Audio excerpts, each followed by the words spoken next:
Okay, so we're continuing on our hike. We've just visited the school you saw a moment ago. Peter, the principal, was really helpful showing us around. They have a primary school, high school, vocational education. You saw all of that. Now we're continuing up the hill on our climb with banana plantations, coffee plantations, and our lovely guide, Happiness. Happiness is showing us around and creating happiness, yes?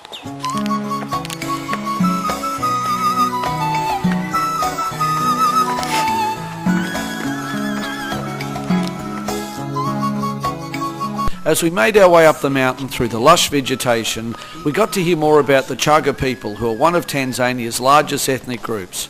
It's fair to say that when we were in Moshi or even Marangu, it was hard to tell we were in a Chaga town. Yet in the smaller villages as we made our way up the hill, we got to see more about the traditional culture, which still remains fairly strong despite the Western influence. We got to see some of the Chaga huts that were made, as well as hear more about the lifestyle of the local people, which was great.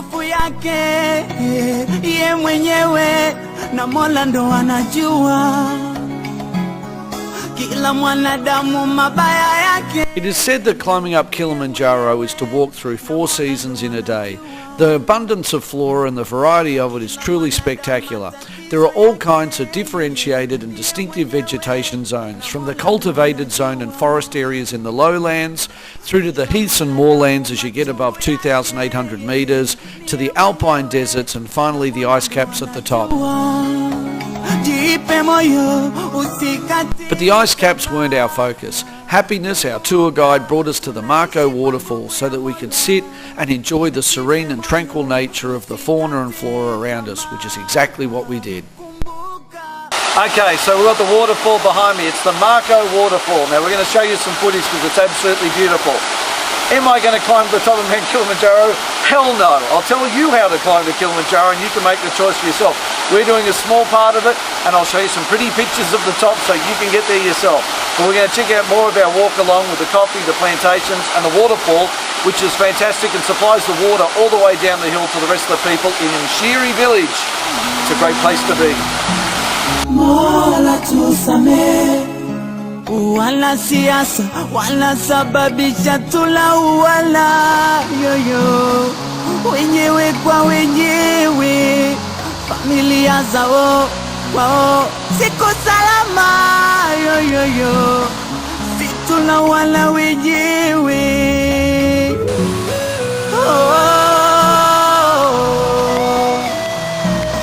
Mola wasame wanadhulumu mafukara ikiwa wao matajiri yoyo,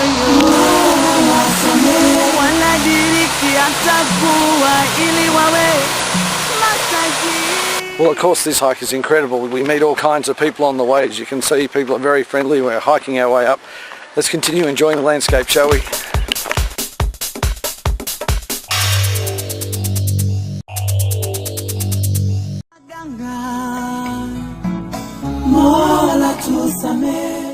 The cultivated zone and rainforest areas from 2,800 metres and below are the ones that receive the most rainfall every year, with anything up to 2,300 millimetres of rain per year. There are so many beautiful flowers as well as shrubs and plants as you go along. You'll see them on the side of the path as you head up the south and eastern sides of the mountain. They vie for those prime pieces of real estate that exist between the roots of the trees and the other elegant flowers that you see as you move along, from violas to impatiens. But the afternoon clouds were drawing in, so we made our way back to where we had our tents pitched. And let me tell you, I had one of the coldest nights I've ever spent, so thank goodness we had a nice warm meal which was cooked beautifully by our host before we went to sleep, ready to head back down the mountain the next day. Okay, so taking a walk around here, there's the local village, the school, waterfalls, nature, you name it. It's a great place to check out when you're here. Like I say, it's a campsite in the middle of the ranges heading up towards Mount Kilimanjaro. But we're going to get some shut-eye, get up for some breakfast in the morning and then take a look around again, see what we can find. Anyway, good night. So we made our way back down into the township of Moshi, where we saw the usual weddings, funerals and everything in between, and then we decided for something different to go and get a pair of thongs. Now it's incredible the way they make them. They take your everyday used tyre and turn it into a thong. So we bought a pair so that then we could get on board our long bus journey where we headed out from Moshi, bound for the coast and the city of Dar es Salaam. It was going to be an 8-hour bumpy ride through the countryside, which I'll try and cut short, but gee, it was beautiful. Wanasababisha tulauana yoyo wenyewe kwa wenyewe familia zao. As we headed through the countryside, I saw a real change in the soil and the diversity of the landscape. The richness of the copper in the soil, the red colours were truly beautiful. The countryside had become something I'd become accustomed to, and as we went through the countryside even further, I became more and more enraptured by what I saw. The local people live in such abject poverty compared to what we're used to here, but they still thrive and survive in some of the harshest conditions on earth. Matajiri yo Mola wasamehe. Oh, oh. Yeah, yeah, yeah, yeah.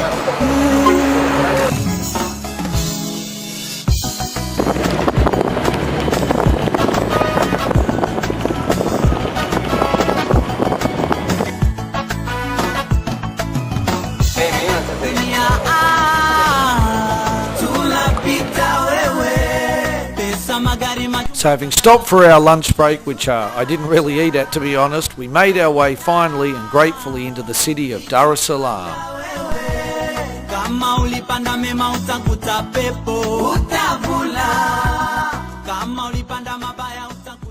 Okay, so here we are in Tanzania, in the biggest city in the country, Dar es Salaam. The capital is actually Dodoma, but Dar es Salaam is like the big city.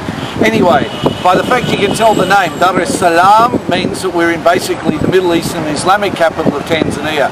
So rather than the kind of more traditional African parts, because remember Tanzania used to be German East Africa, we have the historical German influence, the Swahili influence, we have now a large Indian population and the Islamic population.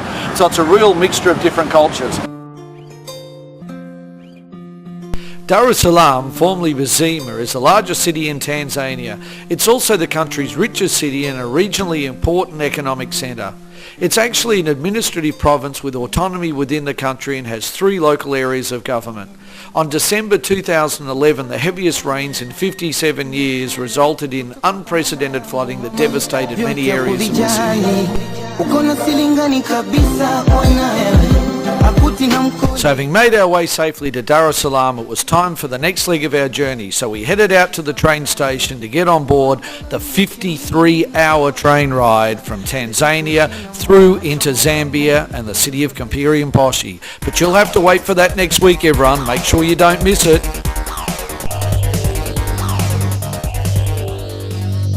And remember, the meaning of life is to live a life with meaning. That's all for this week, everyone. I'll see you next week on Jason's Journeys.